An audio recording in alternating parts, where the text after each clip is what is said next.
13వ స్థలము. యేసు ప్రభువు మృతదేహాన్ని శిలువ నుండి దించి ఆయన తల్లి ఒడిలో ఉంచుట.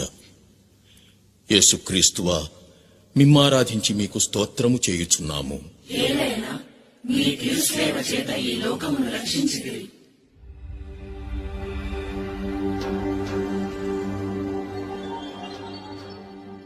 అది పాస్కా పండుగకు ఆయత్తపడు దినము. అందుచేత యూదులు పిలాతును, రేపటి విశ్రాంతి దినము గొప్ప దినము, ఆనాడు దేహములు శిలువపై ఉండరాదు, కాళ్లు విరుగగొట్టి వానిని దింపివేయుటకు అనుమతి నిండు అని కోరారు. సైనికులు వెళ్లి యేసుతో పాటు శిలువ వేయబడిన వారిద్దరి కాళ్లను విరుగగొట్టారు. వారు యేసు వద్దకు వచ్చినప్పుడు ఆయన అప్పటికే మరణించి ఉండడాన్ని చూచి ఆయన కాళ్లు విరుగగొట్టలేదు.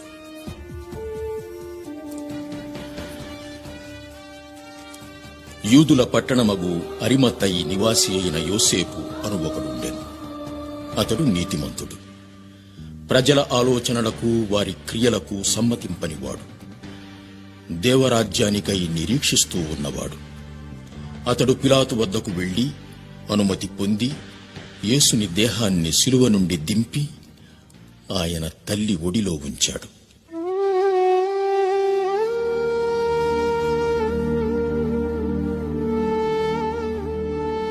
వ్యాకులంతో నిండిన అమ్మా, నీకున్నది ఒకే ఒక్క కుమారుడు.